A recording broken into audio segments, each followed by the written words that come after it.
Hello everyone, welcome to TET बजर academy Abohar Punjab.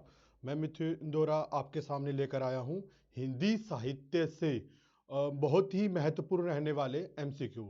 साथियों, ये जो आपके समक्ष हम हिंदी साहित्य से जो भिन्न भिन्न कालों से, जैसे कि आदिकाल, भक्तिकाल, रीतिकाल और आधुनिक काल, ये जो हमारे चार काल हैं हिंदी साहित्य में, इनसे संबंधित जो महत्वपूर्ण जो प्रश्न है, जो क्वेश्चन आप कह लीजिए, वो हम आज आपसे डिस्कस करेंगे। ठीक है साथियों, और ऐसे ही काफी जो क्वेश्चन है वो आपको एग्जाम में भी देखने को मिल सकते हैं। ठीक है साथियों, तो आप इस वीडियो को बड़े ही ध्यानपूर्वक और बड़े ही चिंतन मगन के साथ इसको देखिए, और इस पर हम आज जो है विस्तार पूर्वक जो चर्चा करेंगे। और ये साथियों काफी इंपॉर्टेंट क्वेश्चन है, आप इनको ध्यान से देखिएगा। ठीक है जी, और साथ ही साथ हमारे मास्टर कैडर ग्रुप का आप हिस्सा बनने के लिए, ऑनलाइन कोचिंग का हिस्सा बनने के लिए, आप हमें जो है जो इन नंबरों पर जो आपने स्क्रीन पर दिखाई दे रहे हैं, इन नंबरों पर भी आप हमसे संपर्क कर सकते हैं। ठीक है साथियों, और साथ ही साथ आप जो है हमें ऑनलाइन कोचिंग के लिए, ठीक है, व्हाट्सएप ग्रुप में भी आप हमें मैसेज कर सकते हैं। आप अपने सब्जेक्ट का नाम लिखकर हमें और अपना जो है कोर्स लेकर हमें सेंड कर सकते हैं। ठीक है साथियों, और हिंदी साहित्य से जो भी महत्वपूर्ण प्रश्न होंगे वो आज हम जो है देखेंगे। ठीक है, साथ ही साथ ईटीटी 5964, ठीक है, मास्टर मिस्ट्रीज 4185, पीटीआई 2000 और आर्ट एंड क्राफ्ट 250 के करीब जो पोस्टें जो अभी पब्लिक डोमेन में है, आने की कगार पर है, उन पर भी आप हमें, उनसे भी संबंधित आप हमें हमसे संपर्क कर सकते हैं। ऑनलाइन कोचिंग का हिस्सा बनने के लिए आप हमें जो है इन नंबरों पर भी संपर्क कर सकते हैं। ठीक है साथियों, चलते हैं हम आज हिंदी साहित्य की ओर। ठीक है, और वही जो है कि व्हाट्सएप ग्रुप का हिस्सा बनने के लिए आप हमें जो है अपना नेम, ठीक है, पेपर, ठीक है, यानी कि जिस भी पेपर की आप ऑनलाइन कोचिंग हमसे लेना चाहते हैं, ठीक है, तो वो पेपर आप हमें टाइप कीजिए, सिटी, मेल या फीमेल। सिटी के साथ साथ आप अगर किसी गांव से संबंधित हैं, ठीक है, तो तब भी आप हमें जो है इन नंबरों पर संपर्क कर मैसेज कर सकते हैं, ये सब आप टाइप करके। ठीक है जी, ठीक है साथियों, मिलते हैं। ठीक है, अब देखो हमारे समक्ष जो है हिंदी साहित्य से पहला क्वेश्चन जो है वो है, हिंदी साहित्य की भूमिका पुस्तक के लेखक कौन है। ठीक है साथियों, हिंदी साहित्य की भूमिका, तो आप इस प्रश्न को देखिए बड़े ही ध्यान से। आप इसे जो है बिल्कुल अंदाजा लगा सकते हैं, आप अनुमान लगा सकते हैं कि ये जो क्वेश्चन है ये आदिकाल से क्वेश्चन है। ठीक है जी, ये क्वेश्चन जो है आदिकाल से है कि हिंदी साहित्य की भूमिका पुस्तक के लेखक कौन है, क्योंकि हिंदी साहित्य की भूमिका, ठीक है जी, आप इससे ही आप जो है अनुमान लगा सकते हैं। आओ देखते हैं हम ऑप्शन में। ए ऑप्शन में हमारे पास है रामचंद्र शुक्ल, बी में है डॉक्टर रामकुमार वर्मा, सी में है विश्वनाथ प्रसाद मिश्र और डी में हजारी प्रसाद द्विवेदी। तो साथियों, हिंदी साहित्य की भूमिका, ये जो पुस्तक थी ये लिखी थी साथियों हजारी प्रसाद द्विवेदी जी ने। हजारी प्रसाद द्विवेदी जी की ये पुस्तक है। ठीक है, इसी के साथ इन्होंने हिंदी साहित्य का आदिकाल, ठीक है, हिंदी साहित्य का उद्भव एवं विकास नामक 3 पुस्तकें इन्होंने लिखी। पहली थी हिंदी साहित्य की भूमिका, दूसरी थी हिंदी साहित्य का उद्भव एवं विकास, और तीसरी थी हिंदी साहित्य का आदिकाल। ये इनकी 3 पुस्तकें मानी जाती है। और हमारा इस जो क्वेश्चन है इसका आंसर जो सही होगा वो होगा ऑप्शन डी। ठीक है साथियों, भक्ति काल को सबसे पहले किसने हिंदी साहित्य का स्वर्ण युग कहा। यानी कि जो भक्ति काल है जिसे आचार्य रामचंद्र शुक्ल ने क्या कहा, पूर्व मध्य काल। ठीक है जी, याद रखिएगा। साथ ही साथ मैं क्या आपको जो हम जब क्वेश्चन पढ़ते हैं हमें कुछ अन्य तथ्य भी जो याद आते हैं, जो स्मरण में आते हैं, उसका भी हम साथ ही साथ जो है निवारण करते जाते हैं, ताकि आपको अगर ये पूछ लिया जाए कि हिंदी साहित्य के भक्ति काल को पूर्व मध्य काल किसने कहा, तो कहा आचार्य रामचंद्र शुक्ल ने। इसीलिए जो साथ ही साथ जो तथ्य जो हमें ज्ञात होते हैं उन्हें भी हम आपसे डिस्कस करते हैं। ठीक है साथियों, उन पर भी विचार विमर्श किया जाता है। ए ऑप्शन में आचार्य रामचंद्र शुक्ल, बी में है ग्रियर्सन, सी में हजारी प्रसाद द्विवेदी और डी में है मिश्र बंधु। तो भक्ति काल को सबसे पहले हिंदी साहित्य का स्वर्ण युग कहा जॉर्ज ग्रियर्सन ने, तो बी ऑप्शन। बी ऑप्शन सही आंसर है बिल्कुल। जो है जॉर्ज ग्रियर्सन, जॉर्ज ग्रियर्सन ने ही जो है हिंदी साहित्य का भक्ति काल को हिंदी साहित्य का स्वर्ण युग कहा। क्यों कहा? क्योंकि उस समय जो है साहित्य प्रचुर मात्रा में लिखा गया, और जो साहित्य लिखा गया वो लोगों के लिए था, लोगों को सही मार्ग पर और सही पथ पर ले जाने वाला साहित्य था। इसीलिए ग्रियर्सन जी ने भक्ति काल को स्वर्ण युग कहकर पुकारा। तो बी ऑप्शन हमारा बिल्कुल राइट आंसर है साथियों। चलते हैं अगले प्रश्न की ओर। तो अगला प्रश्न जो हमारे समक्ष है वो है अष्टयाम। अष्टयाम किसकी रचना है? ए सेनापति, बी देव, सी भूषण और डी पद्माकर। तो अष्टयाम जो साथियों रचना है वो किसके द्वारा रचित है? तो अष्टयाम जो रचना है वो देव कवि द्वारा रचित है। तो बी ऑप्शन बिल्कुल राइट आंसर है साथियों। अष्टयाम देव कवि की रचना है। और अष्टयाम में क्या है कि आठों पहर का नायक और नायिका का जो वर्णन किया गया है आठों पहरों का, कि वो क्या क्रियाकलाप करते हैं। ठीक है जी, देव कवि या देवदत्त भी इन्हें कहते हैं। अष्टयाम रचना देव की है और अष्टयाम में आठों पहरों का वर्णन किया गया है नायक नायिका के क्रियाकलापों का। तो बी ऑप्शन हमारा बिल्कुल राइट आंसर है साथियों।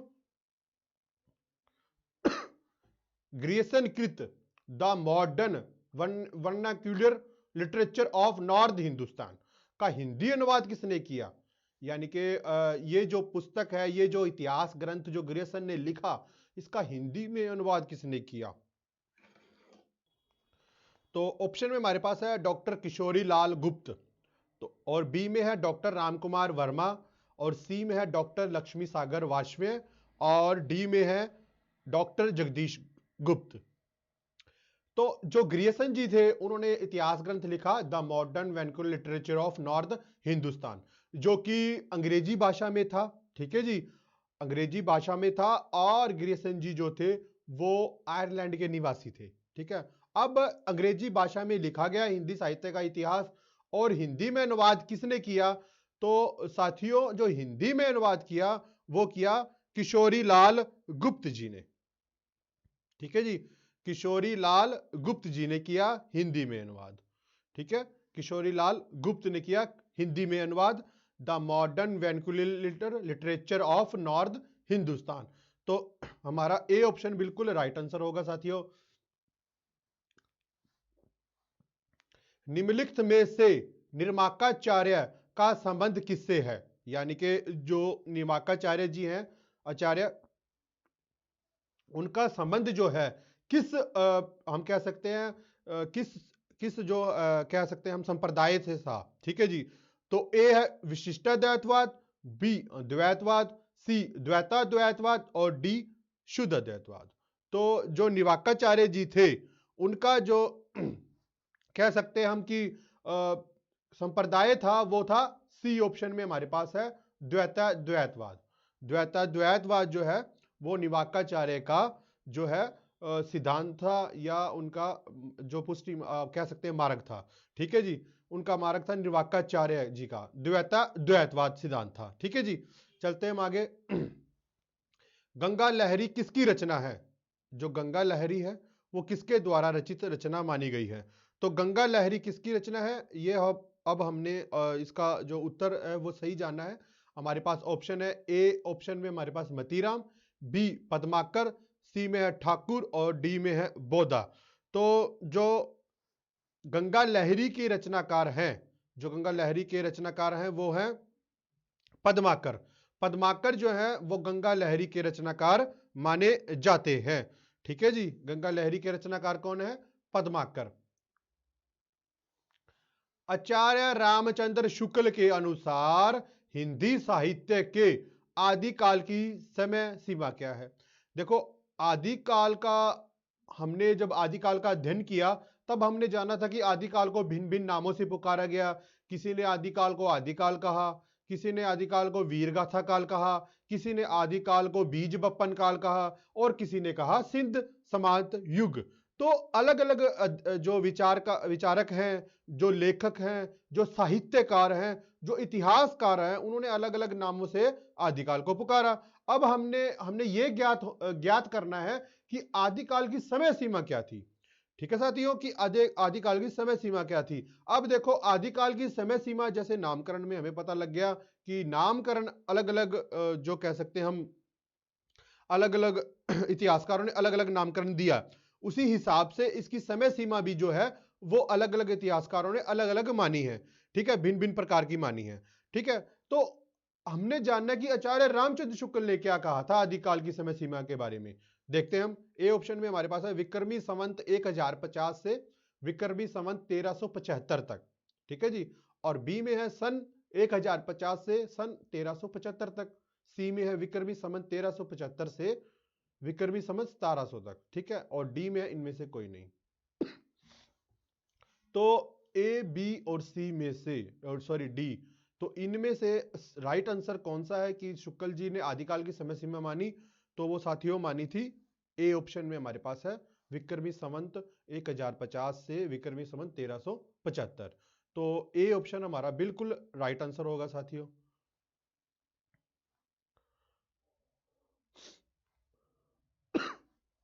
नेक्स्ट क्वेश्चन आपके पास, संगत युगम का चयन कीजिए। अब हमने जो है बिल्कुल सही जो युगम है उसका चयन करना है कि वो कौन सा है। ठीक है जी।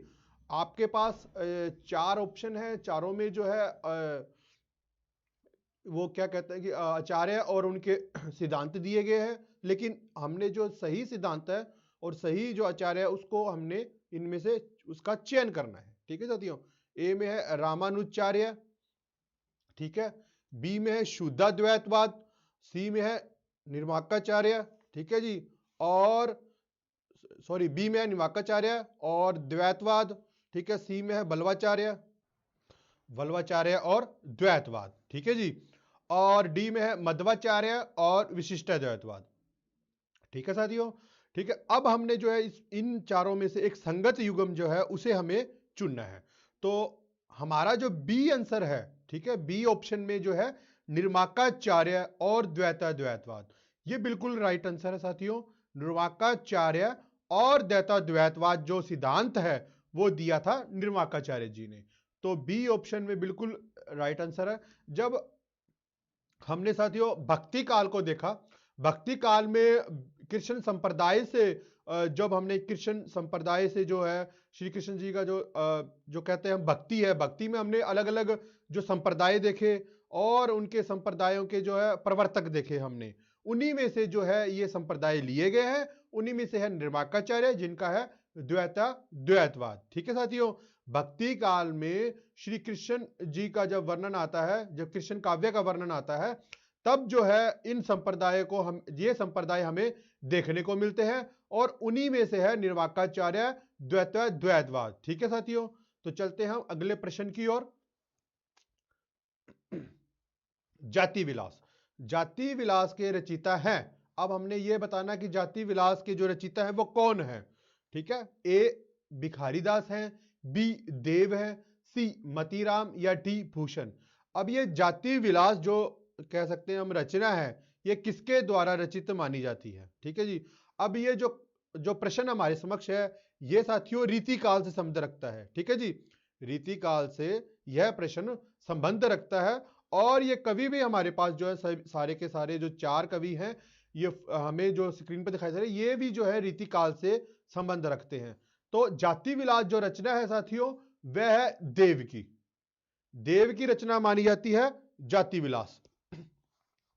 जाति विलास देव की रचना मानी जाती है और देव हमारे पास बी ऑप्शन में है। तो बिल्कुल राइट आंसर होगा साथियों बी ऑप्शन देव, ये इसको देवदत्त भी कहते हैं।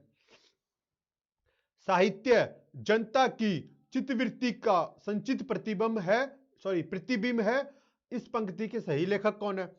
साथियों काफी मोस्ट इंपॉर्टेंट कह लीजिए या बहुत ही हिंदी साहित्य में अधिक महत्वपूर्ण ये पंक्ति कह लीजिए।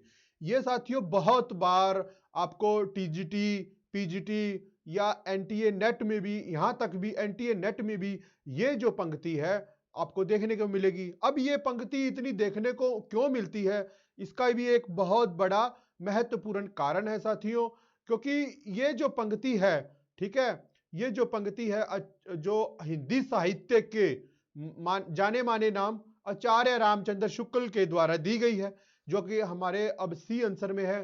ठीक है, तो इसीलिए ये पंक्ति काफी अपनी अपनी अहम भूमिका रखती है और बहुत बार हमें ये हिंदी साहित्य में अलग अलग जो परीक्षाएं हैं उनमें भी देखने को मिलती है। ठीक है, तो पंक्ति को एक बार फिर से हम जो है इसको देख लेते हैं हम। साहित्य जनता की चित्तवृत्ति का संचित प्रतिबिंब है। इस पंक्ति के सही लेखक हैं, मैंने आपको बता ही दिया अब। ठीक है, तो देखते हैं आचार्य महावीर प्रसाद द्विवेदी, गुलाब राय, सी रामचंद्र शुक्ल और डी प्रेमचंद। तो सी में हमारे पास रामचंद्र शुक्ल है, तो सी आंसर हमारा बिल्कुल राइट आंसर है। ठीक है साथियों, क्योंकि ये पंक्ति काफी महत्वपूर्ण है। चलते हैं नेक्स्ट क्वेश्चन की ओर। निम्नलिखित में से एक सही युग्म है। अब इनमें से अभी कुछ क्षण पहले हमने जो एक क्वेश्चन जो प्रश्न किया उसमें भी ये था कि चार जो ऑप्शन थी, चारों में से एक सही थी, उसको हमने चुनना था। और सेम जो बिल्कुल कह सकते हैं हूबहू जो बिल्कुल ऐसा ही हमने इस प्रश्न में भी करना है कि निम्नलिखित में से एक सही युग्म को हमने जो सही है, जिसका कह सकते हैं हम बिल्कुल आचार्य भी ठीक है और उसके द्वारा दिया गया संप्रदाय भी ठीक है, उसको चुनना है। एक ए में है हमारे पास रामानुचार्य द्वैता द्वैतवाद। ठीक है जी, और बी में है निर्वाकाचार्य विशिष्ट अद्वैतवाद, सी में है मध्वाचार्य अद्वैतवाद और डी में भल्वाचार्य शुद्ध अद्वैतवाद। तो बिल्कुल आप डी ऑप्शन को देखिए, भल्वाचार्य। ठीक है जी, भल्वाचार्य ने कौन सा दिया था? शुद्ध अद्वैतवाद। ये हमने भक्ति काल में इसका अध्ययन किया था, जब हमने संप्रदायों को देखा था तब हमने देखा था भल्वाचार्य जी ने कौन सा जो अपना संप्रदाय दिया था, जो अपना सिद्धांत दिया था, वो था शुद्ध अद्वैतवाद। तो डी ऑप्शन में हमारे पास भल्वाचार्य जी हैं, तो डी ऑप्शन हमारा बिल्कुल राइट आंसर है, शुद्ध अद्वैतवाद। किस रचना को छंदों का अजायब घर कहा जाता है? ठीक है जी, ये भी काफी कह सकते हैं महत्वपूर्ण प्रश्न आपके समक्ष है कि किस रचना को छंदों का अजायब घर कहा जाता है। बहुत बार ये परीक्षाओं में, हिंदी साहित्य की परीक्षाओं में जो पूछा गया प्रश्न है कि छंदों का अजायब घर किसे कहा जाता है। ठीक है जी, ए रामचरितमानस, बी चंद छंद वर्णन की महिमा, सी रामचंद्रिका या डी पृथ्वीराज रासो। तो छंदों का अजायब घर कहा जाता है साथियों रामचंद्रिका को। ठीक है जी, रामचंद्रिका को छंदों का अजायब घर कहा जाता है। ठीक है जी, और इसके रचयिता कौन थे? केशव।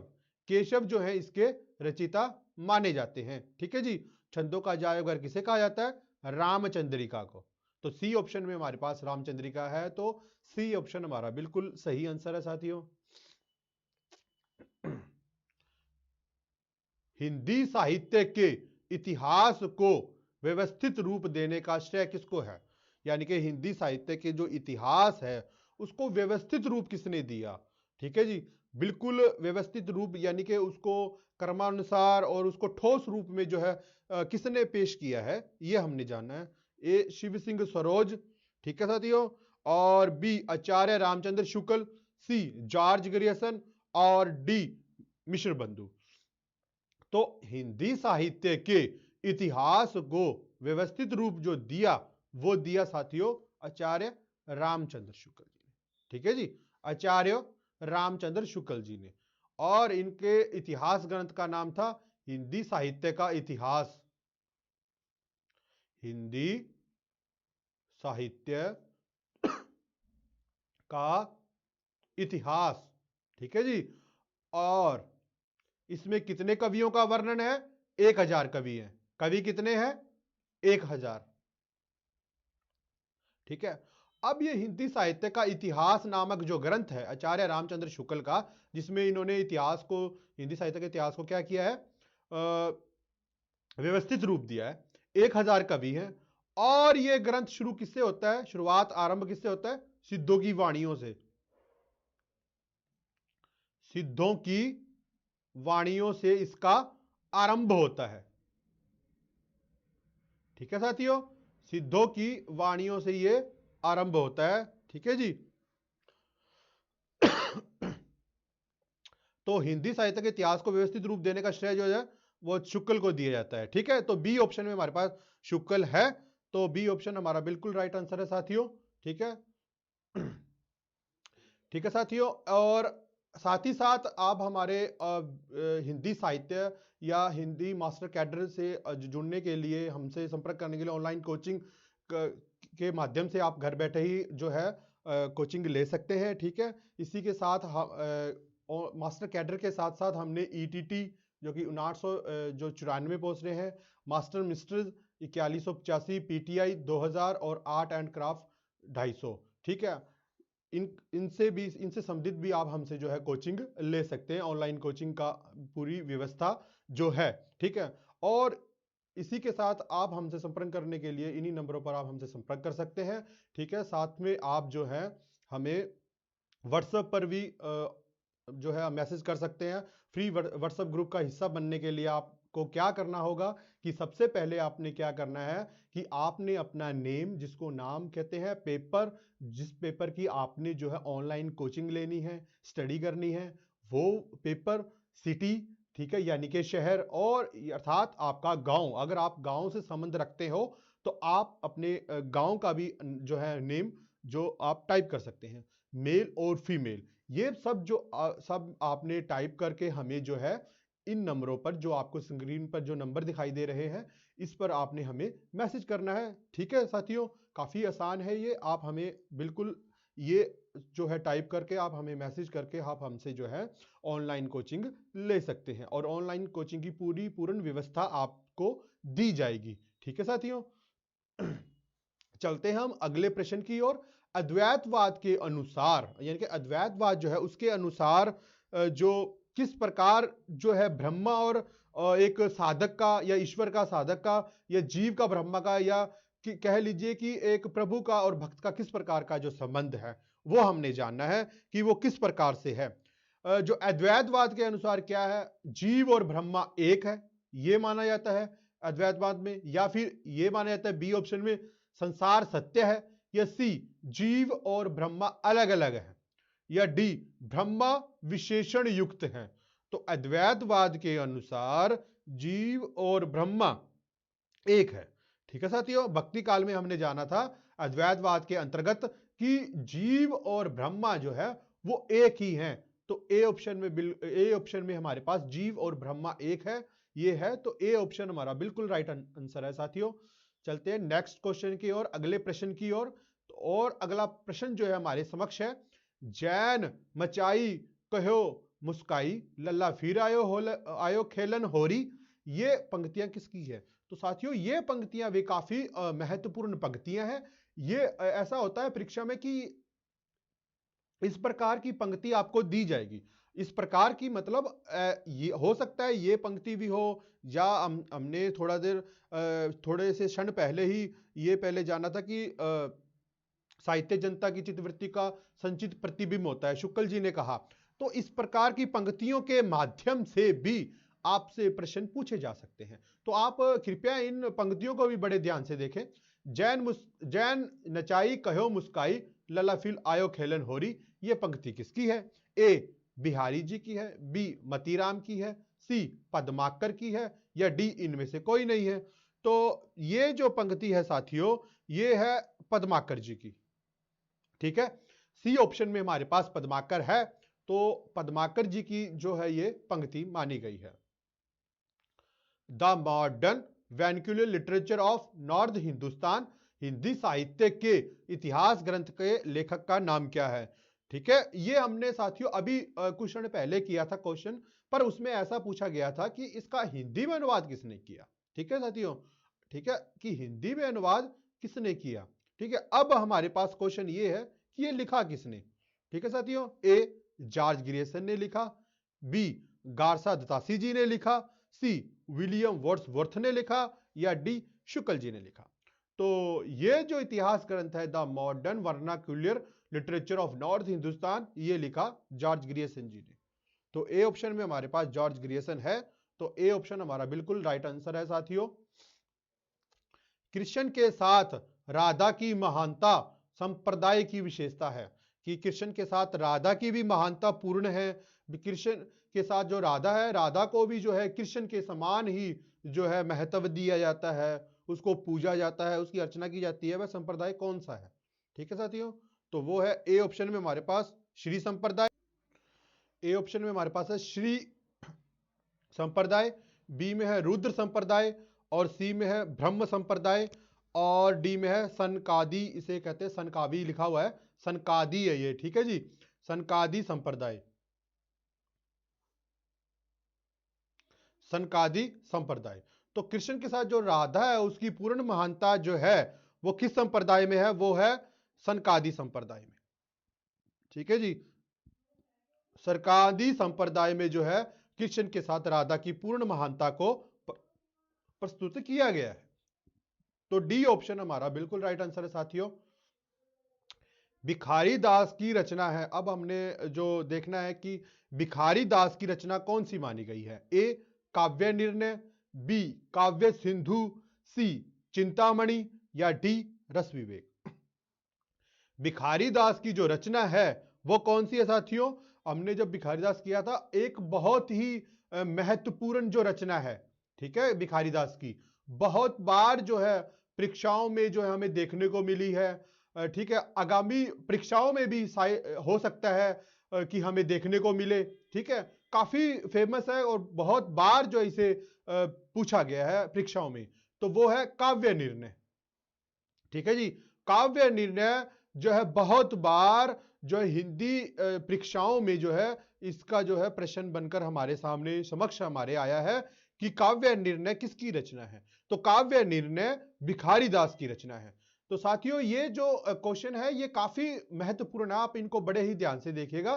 काफी ये जो क्वेश्चन आपके लिए बनाए जाते हैं, ठीक है, ठीक है, ये काफी महत्वपूर्ण होने वाले हैं और आपको कहीं ना कहीं ये आने वाले एग्जाम जो है हिंदी साहित्य से संबंधित उनमें भी काफी आपकी सहायता करेंगे ये क्वेश्चन आपकी तैयारी के लिए। ठीक है साथियों, देखते हैं नेक्स्ट क्वेश्चन।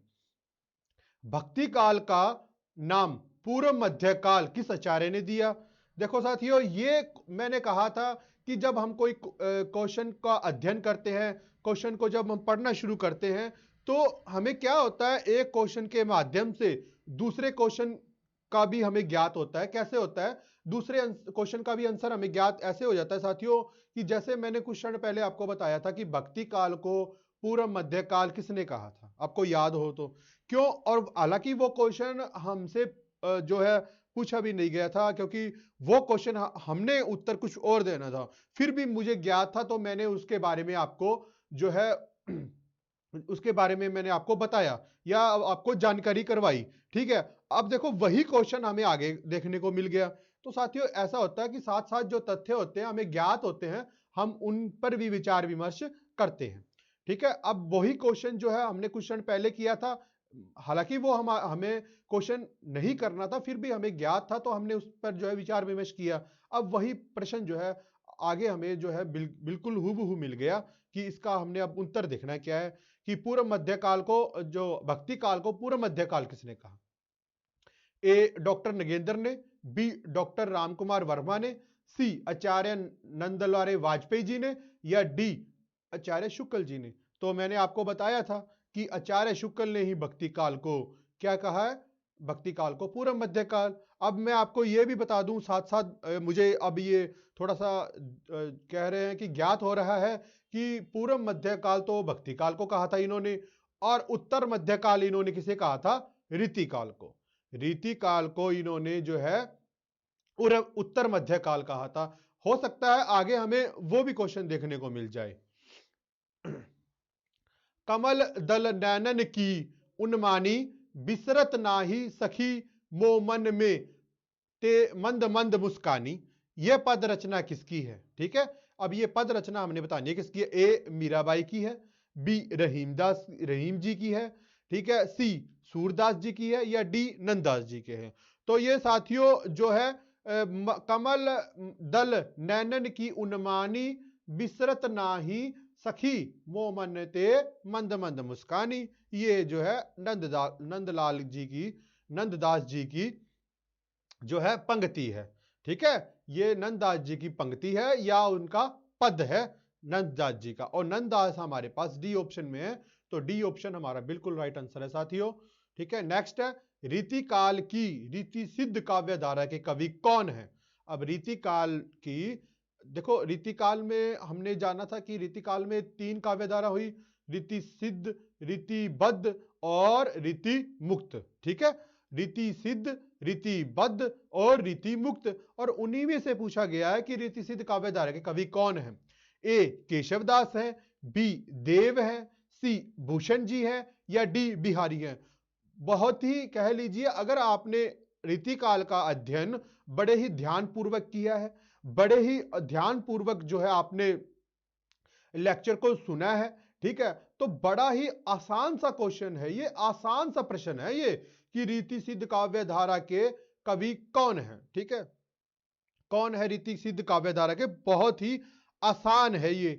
रीति सिद्ध काव्य धारा के जो प्रतिनिधि कवि हैं वो है बिहारी जी। ठीक है, बिहारी हैं, और डी ऑप्शन में हमारे पास बिहारी है, तो डी ऑप्शन हमारा बिल्कुल राइट आंसर है। अब मैं आपको थोड़ा सा फिर से ज्ञात करवा दूं कि बिहारी ने क्या लिखा, बिहारी सतसई, बिहारी सतसई। ठीक है साथियों, और दोहे कितने थे, अगर आपको ज्ञात हो तो दोहे कितने थे, 713। तो ये काफी महत्वपूर्ण है रचना बिहारी सतसई, साथ ही साथ दोहे कितने थे, 713।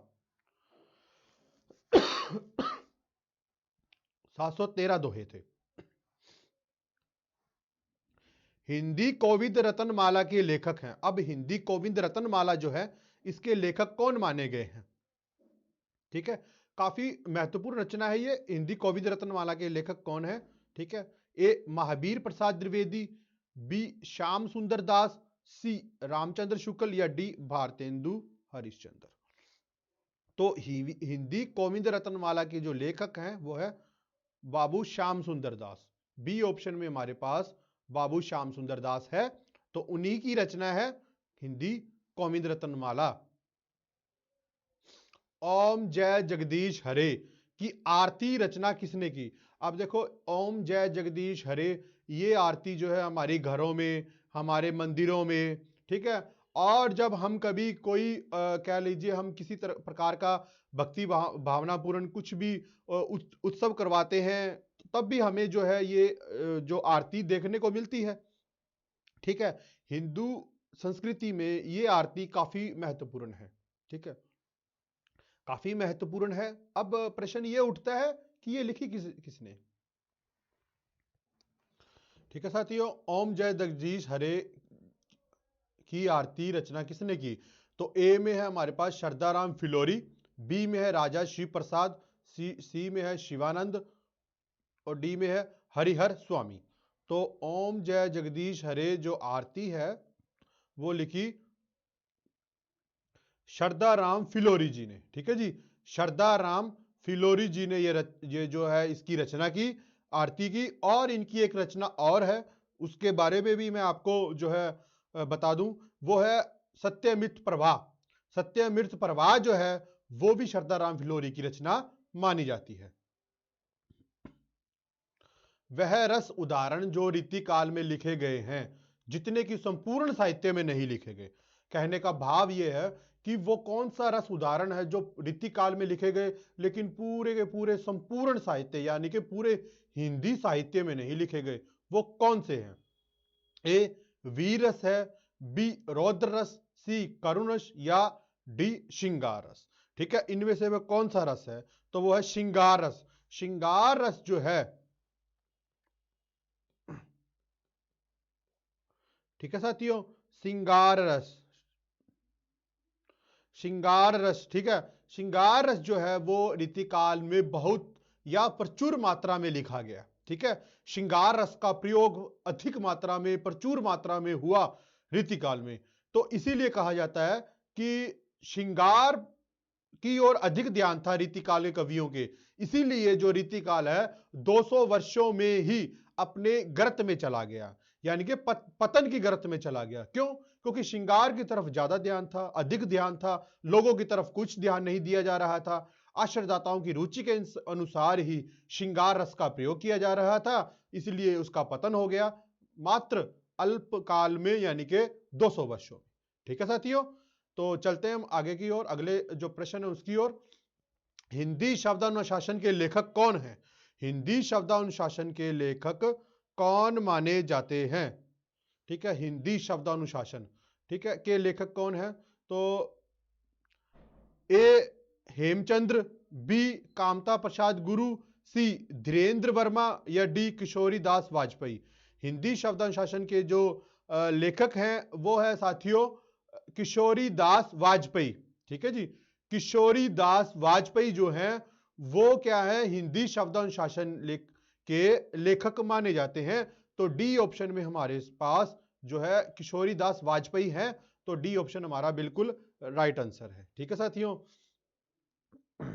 साथ ही साथ आप हमारे जो है साथियों हिंदी साहित्य के हिस्सा बनने के लिए, ऑनलाइन कोचिंग का हिस्सा बनने के साथ साथ आप हमें जो है टेलीग्राम चैनल या टेलीग्राम ग्रुप में भी आप हमें हमसे जो है संपर्क कर सकते हैं, और साथ ही साथ आप हमें जो है इंस्टाग्राम पर भी फॉलो कर सकते हैं।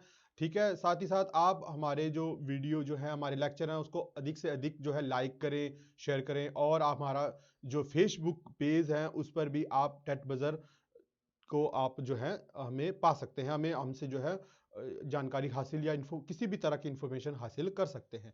ठीक है साथियों, और साथ ही साथ आप हमारी इन लेक्चरों को जो है अधिक से अधिक सब्सक्राइब करें, लाइक करें, शेयर करें। ठीक है साथियों, ठीक है, हिंदी साहित्य के आपने किसी भी प्रकार के जो है डेमोज वगैरह देखने हैं हिंदी साहित्य से संबंधित, तो आप हमारे जो है यूट्यूब चैनल्स पे भी डेमो देख सकते हैं। ठीक है, फ्री डेमो देखने के लिए आप टेट बजर ऐप जो है गूगल प्ले स्टोर, तो मतलब आप उसको जो है इंस्टॉल करें। ठीक है, उसके बाद आप जो है फ्री डेमोज को भी देखकर आप हमसे संपर्क कर सकते हैं। ठीक है, आप हमारे जो है फ्री डेमोज देख सकते हैं अगर आप गूगल प्ले स्टोर से इंस्टॉल करें टेट बजर। ठीक है साथियों, किसी भी प्रकार की जो मास्टर कैडर से संबंधित जो है हिंदी, पंजाबी या एसएसटी किसी भी प्रकार से आप अगर कोचिंग लेना चाहते हैं तो आप हमें संपर्क कर सकते हैं। ठीक है साथियों, आशा करता हूं आपको लेक्चर काफी पसंद आया होगा। ठीक है साथियों, ठीक, मिलते हैं अगले लेक्चर में अलग अलग प्रश्नों के साथ, अलग अलग कालों के साथ। ठीक है, तब तक के लिए नमस्कार।